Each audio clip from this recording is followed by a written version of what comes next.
Overview of the gospel of Matthew. So, ఈరోజు మనం Matthew మత్తయి సువార్త యొక్క ఓవర్‌వ్యూ చూద్దాం. ఈ గ్రంథం, ఈ బుక్ యొక్క ఓవర్‌వ్యూ. సో, ఈ గాస్పెల్ ఆఫ్ మాథ్యూ అనేది న్యూ టెస్టమెంట్‌లో ఫస్ట్ బుక్. ఫస్ట్ 4 సువార్తలో గాస్పెల్ ఆఫ్ మాథ్యూ అనేది ఫస్ట్ బుక్ అనమాట. సో, ఈ గాస్పెల్ మాథ్యూ గాస్పెల్ మనం చూసినట్లయితే యేసు ప్రభు వారి యొక్క లైఫ్, ఆయన యొక్క బోధలు, ఆయన యొక్క మరణం, ఆయన యొక్క పునరుద్ధానం గురించి స్ట్రాంగ్‌గా ఎంఫసైజ్ చేస్తారు. సో, ఎక్కువగా ఈ మత్తయి ఈ సువార్తలో మనకు కనబడేది యేసు ప్రభు ఒక కింగ్ ఆఫ్ ఇజ్రాయెల్‌గా మనకి రిప్రజెంట్ చేస్తారు. మత్తయి గారు మెస్సయ్యగా ఆయన రిప్రజెంట్ చేస్తారు. సో, ఆథర్ ఎవరంటే యేసు ప్రభు వారి 12 మంది శిష్యుల్లో ట్యాక్స్ కలెక్టర్ అయిన మత్తయి అనమాట, ఒక శిష్యుడు. ఆయన ఈ పుస్తకాన్ని రాశారు. సో, రాసిన కాలం AD 70 to 90. కల్చరల్ బ్యాక్గ్రౌండ్ మనం చూసినట్లయితే జూయిష్ కల్చర్ ఎలా ఉండేదంటే అప్పట్లో. సో, ఈ యొక్క గ్రంథం మెయిన్‌గా, ఈ యొక్క గాస్పెల్ మెయిన్‌గా యూదుల కొరకు రాయబడింది అనమాట. తర్వాత చూసినట్లయితే ఈ యొక్క గ్రంథం లా అండ్ ప్రాఫిట్స్ మీద ఎక్కువగా రాయబడింది అనమాట. ఎక్కువగా పాత నిబంధనలో ఉన్న దగ్గర 60 times సో, పాత నిబంధన వర్సెస్ యూజ్ చేసి ఇక్కడ సో, యేసు ప్రభు గారి గురించి ప్రవచనాలు ఏమైతే ఉన్నాయో అవన్నీ ఇక్కడ పొందుపరిచారనమాట. ఆయన యొక్క జీవితంలో నెరవేర్చబడ్డాయి అవన్నీ. సో, సమకూరుస్తూ ఈ యొక్క గాస్పెల్ని రాశారు. తర్వాత సో, మనం చూసినట్లయితే పొలిటికల్ కల్చర్, పొలిటికల్ క్లైమేట్ ఎలా ఉందో చూద్దాం. సో, అప్పుడు యేసు ప్రభు వారు ఉన్న టైంలో ఈ రోమన్ ఆక్యుపై చేశారు ఆ యొక్క యోధా ప్రాంతాన్ని, యెరూషలేం ప్రాంతాన్ని. ఆ యోదయ అనే ప్రాంతం సో, రోమన్ కంట్రోల్లో ఉందన్నమాట. పొంతు పిలాతు దాన్ని రూల్ చేస్తూ ఉన్నారు ఆ యొక్క దేశాన్ని. అదేవిధంగా హేరోదు సో, యేసు ప్రభు బాప్టిజం ఇచ్చి వివాహాన్ని చంపించింది అని హేరోదు అనమాట. సో, ఆయనంత క్రూయలో మనం మాథ్యూ 2nd chapterలో మనం చూస్తాం. ఆ తర్వాత సీజర్ అథారిటీ. సో, యేసు ప్రభు వారు ఒకసారి చెప్తారు కదా, సో, ఎవరికి ఇవ్వాల్సినవి వారికి ఇవ్వండి అని. సో, ఈ పన్ను యొక్క భారాన్ని తెచ్చింది ఈ సీజర్ అనమాట అక్కడ. సో, అదేవిధంగా జెలోట్స్ అండ్ రెబెల్స్ అనే పీపుల్ కూడా ఉన్నారు. అదేవిధంగా సో, రిలీజియస్ గ్రూప్ మనం చూసుకున్నట్లయితే పరిసయ్యులు ఉన్నారన్నమాట. పరిసయ్యులు సో, వారు ఏం చేస్తున్నారంటే లాని ఫాలో అయ్యేవాళ్ళనమాట. సో, వారు తూచా తప్పకుండా ఏవైతే సో, మోషే ఇచ్చిన 5 పుస్తకాలు, తోరాలో ధర్మశాస్త్రం చెప్పబడింది అవన్నీ తూచా తప్పకుండా పాటిస్తారన్నమాట. ఆచారాలు, మతపరమైన ఆచారాలు పాటిస్తారన్నమాట ఎక్కువ. ఈ ఉపవాసాలు, ప్రార్థనలు, వీధిలో చేసే ప్రార్థనలు ఇవన్నీ. సో, యేసు ప్రభు వీరి యొక్క హిపోక్రసీని ఛాలెంజ్ చేస్తూ వచ్చారన్నమాట. ఇంకో గ్రూప్ ఎవరంటే సద్దుకాయలు. ఈ సద్దుకాయలు ఏంటంటే బాగా ధనవంతులు. వీళ్ళు ఏంటంటే టెంపుల్ని సెంటర్గా చేసుకొని వీరు ఆ వాక్యాన్ని బోధించేవారు అన్నమాట. సో, రిజరక్షన్ లేదని చెప్పాడు వారు. సో, వారి గురించి. అదేవిధంగా స్క్రైబ్స్ అంటే శాస్త్రులు, teachers of the law. So, లాని బోధించేవారు. So, experts in Torah. So, ధర్మశాస్త్రంలో వీరు బాగా ఎక్స్పర్ట్స్ అనమాట. సో, అదేవిధంగా ఇంకా సో, ఎసెన్స్ అనేవారు ఉన్నారు. తర్వాత సమరీయులు అనేవారు కూడా ఉన్నారు. తర్వాత మనం చూసినట్లయితే లాంగ్వేజెస్, ఆ టైంలో ఏమేమి లాంగ్వేజెస్ ఉన్నాయంటే అరమిక్ ఒక కామన్ లాంగ్వేజ్గా ఉండేదన్నమాట. అందరూ సో, ఆ యొక్క ప్రాంతంలో అందరూ ఎక్కువగా మాట్లాడేది అరమిక్ అనమాట. ఎట్లంటే వ్యవహారిక భాష. జూయిస్ ఇంక్లూడింగ్ యేసు ప్రభు వారు కూడా అరమిక్ భాష మాట్లాడేవారు. హీబ్రూ భాష సో, అది స్క్రిప్చర్స్, కాంటాక్ట్స్ అవి రాయడానికి యూజ్ చేశారు అనమాట.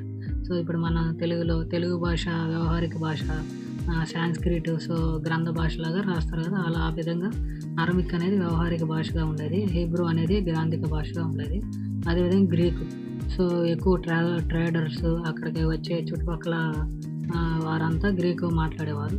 తర్వాత లాటిన్. సో ఈ రోమన్ అఫీషియల్స్ వారు ఈ లాంగ్వేజ్ మాట్లాడేవాళ్ళు. ఆ తర్వాత మనం చూసినట్లయితే రిలీజియస్ లైఫ్. సో ఎలా ఉండేదంటే అక్కడ యూదులు సో వారికి టెంపుల్ ఉండేది, టెంపుల్ ఆఫ్ జెరూసలేం. సో అక్కడ వారు ఆరాధించేవారు. అదేవిధంగా సినగోగ్ వర్షిప్స్ అని చిన్న చిన్న మందిరాలు, సమాజ మందిరాల్లో వారు దేవుని యొక్క వాక్యాన్ని చదువుకోవడం, ప్రేయర్ చేసుకోవడం, బోధించడం జరిగేది. అదేవిధంగా సో మెయిన్గా యూదులకి 5 ఫెస్టివల్స్ ఉన్నాయి. ప్యాస్ ఓవర్ అంటే పస్కా పండుగ, గుడారాల పండుగ, పెంతెకోస్తు పండుగ. ఇవి మేజర్ అనమాట ధర్మశాస్త్రంలో చెప్పబడినవి. సో అదేవిధంగా కొన్ని ప్యూరిఫై చేసుకోవడానికి కొన్ని పద్ధతులు వీరు పాటిస్తారు, కొన్ని బలులు అనేవి అర్పిస్తూ ఉంటారు అన్నమాట. అదేవిధంగా మెస్సయ్య కాన్సెప్ట్ కూడా వీళ్ళకుంది. ధర్మశాస్త్రం చెప్పబడి ఉంది, ఒక దినాన మెస్సయ్య వస్తాడు, ఆయన మీ బానిసత్వం నుండి విడిపిస్తారు అని చెప్తారన్నమాట. సో వీళ్ళైతే యూదులైతే ఆయన ఒక రాజులాగా వస్తాడు, మమ్మల్ని విడిపిస్తారని అనుకున్నారు. కానీ యేసు ప్రభు మెస్సయ్య అని వారు గ్రహించలేకపోయారు. సో అది తర్వాత సోషల్ స్ట్రక్చర్ చూసినట్లయితే సో ఎక్కువగా సో ఇంటికి అధిపతిగా మెన్నే ఉండేవాడు. తర్వాత ఉమెన్ సో తక్కువగా ఉండేదన్నమాట, ఇంటికే పరిమితం అయ్యేలాగా. సో అదేవిధంగా ఆక్యుపేషన్స్ ఆ యొక్క రోజుల్లో ఏమేమి పనులు ఎక్కువగా చేసేవాళ్ళు అంటే ఫార్మింగ్, వ్యవసాయం చేసేవాళ్ళు, చేపలు పట్టేవాళ్ళు, ట్యాక్స్ కలెక్టర్స్, సో క్రాఫ్ట్ మ్యాన్లు, సోల్జర్స్ వీళ్ళు ఎక్కువగా ఉండేవాళ్ళు. ఆ రోజుల్లో సో ట్యాక్స్ ఎక్కువగా ఉండేది, బాగా హెవీగా.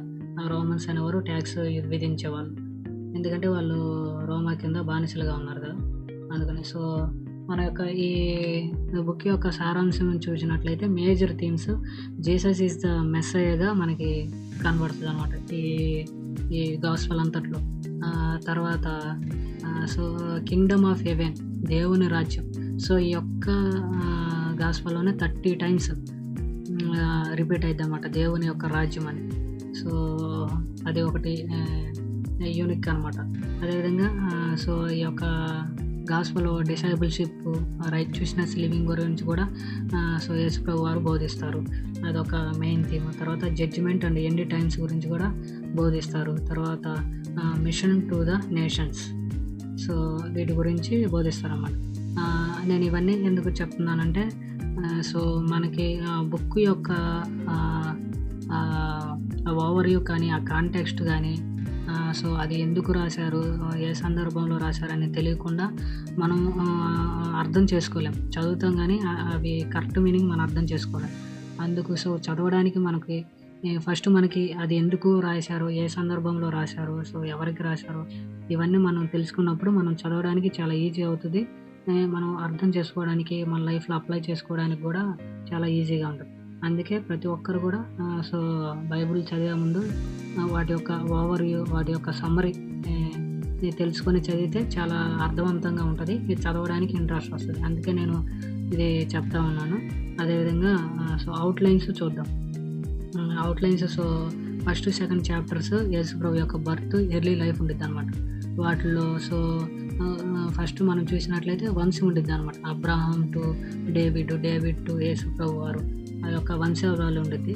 ఆ తర్వాత యేసు ప్రభు పుట్టుక, కన్యక గర్భాన జన్మించడం, అది ఉండిద్ది. ఆ తర్వాత సో వారు యేసు ప్రభు పుట్టిన తర్వాత బెత్లెహేమ్ నుండి సో ఈజిప్ట్కి పారిపోవడం, ఈజిప్ట్ నుంచి మళ్ళీ నజరేతుకి రావడం, ఇవన్నీ మనం ఫస్ట్, సెకండ్ చాప్టర్లో చూస్తాం. అదేవిధంగా బిగినింగ్ ఆఫ్ ద మినిస్ట్రీ 3-4 చాప్టర్లో చూస్తాం. జాన్ ద బాప్టిస్ట్ సో ఆయన మార్గాలను సరళం చేయడం, యేసు ప్రభు వారి యొక్క బాప్తిసము, సో ఆయన యొక్క టెంప్టేషన్స్ అపవాద చేత శోధించబడాయి. తర్వాత పబ్లిక్ మినిస్ట్రీ ఆయన సో 3-4 చాప్టర్స్ నుంచి ఆయన స్టార్ట్ చేస్తారు, అది చూస్తాం. తర్వాత 5-6 చాప్టర్స్లో మనం సర్మన్ ఆన్ ద మౌంట్ చూస్తాం. సో ఆయన లా గురించి, కోపం గురించి, లస్ట్ గురించి, లవ్ గురించి, ప్రేయర్ గురించి, వీటన్నిటి గురించి కొండ మీద ప్రసంగం చాలా ఫేమస్ ఒక ఉపదేశం అన్నమాట. సో అది 5-7 చాప్టర్స్లో ఉంటుంది. తర్వాత హిపోక్రసీ గురించి, ఫాల్స్ ఫండమెంటల్స్ గురించి ఎక్కువగా చెప్పడం జరుగుతుంది అనమాట. అదేవిధంగా సో 8-9 చాప్టర్స్ వరకు మిరాకిల్స్ అండ్ మిషన్, సో యేసుప్రభు వారి యొక్క మిరాకిల్స్ సో మనం చూస్తాము. 8-9 చాప్టర్స్లో mission healing miracles, so calming the storm అంటే తుఫాన్ ఆపడం, సో ఆయన నీళ్ళ మీద నడవటం, ఇవన్నీ మనం చూస్తాం అన్నమాట. సో సెండింగ్ ద 12 డిసైపుల్స్, ఆయన పంపించినప్పుడు 12 మంది అనేక మందిని స్వస్థపరుస్తారు. సో ఇవన్నీ మనం 8-10 చాప్టర్స్లో చూస్తాం. అదేవిధంగా చాప్టర్స్ 11-13లో ఆపోజిషన్ అండ్ పారాబుల్స్ చూస్తాం మనం. సో యేసు ప్రభు వారిని రిజెక్ట్ చేస్తారు సో సొంత ప్రజలు వాళ్ళకు ఇంటి వారే రిజెక్ట్ చేస్తారు అనమాట. సో ఆయన రిజెక్షన్ తర్వాత ఆయన ఇంకా కొన్ని పారాబుల్స్ చెప్తారు. వాటిని గోధుమ గింజ గురించి, వాటన్నిటి గురించి పారాబుల్స్ ఉంటాయన్నమాట. సో అదేవిధంగా 14-20 చాప్టర్లో identity and instruction, so more miracles, so 5,000 మందికి భోజనం పెట్టడం, వాటర్ మీద నడవటం, ఇవన్నీ మనం చూస్తాం 14-20 చాప్టర్లో. అదేవిధంగా Peter's confession of Jesus Christ, so ఆయన నువ్వు జీవం గల దేవుని కుమారుడవు సో అని ఆయన చెప్పడము, సో పరలోక దర్శనం ఆయనకి కలిగిందని యేసు ప్రభు చెప్పడం, తండ్రి ద్వారా తెలియజేస్తేనే తప్ప ఎవరు ఇది చెప్పరని చెప్పడం, అవన్నీ ఇక్కడ చూస్తాం అన్నమాట. ఇంకా యేసు ప్రభు వారు రూపాంతరం చెందడం కొండ మీదకి వెళ్ళి, అవన్నీ చూస్తాం అనమాట. ఇంకా సో యేసు ప్రభు వారు హ్యూమిలిటీ గురించి, క్షమించడం గురించి, నిత్య జీవం గురించి, వాటన్నిటి గురించి బోధిస్తారు. తర్వాత 21-25 so final week off Jerusalem, so last వారంలో జెరూసలేంలో జరిగే సన్నివేశాలు సో 21-25 చాప్టర్లో మనం చూస్తాం. So cleaning the temple, so ఇవన్నీ మనం చూస్తాం అన్నమాట. ప్యారబుల్ ఆఫ్ జడ్జిమెంట్ గురించి తర్వాత ఇవన్నీ చూస్తాం అనమాట. తర్వాత సో 26-28లో మనం ప్యాషను, ఆయన యొక్క మరణం, ఆయన యొక్క పునరుద్ధానం గురించి చూస్తాం అనమాట. లాస్ట్ సఫర్, సో చివరి భోజనపు బల్ల, ఆయన అరెస్ట్ అవ్వడం, సో ఆయన సిలువ వేయడం, బరియల్ చేయడం, ఇవన్నీ చూస్తాం అనమాట.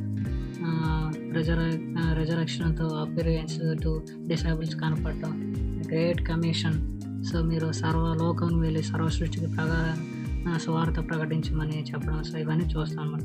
ఇంకా కీవర్డ్స్ వచ్చేసరికి so Matthew 5th chapter 14th verse, you are the light of the world, so మీరు లోకానికి వెలుగై ఉన్నారు.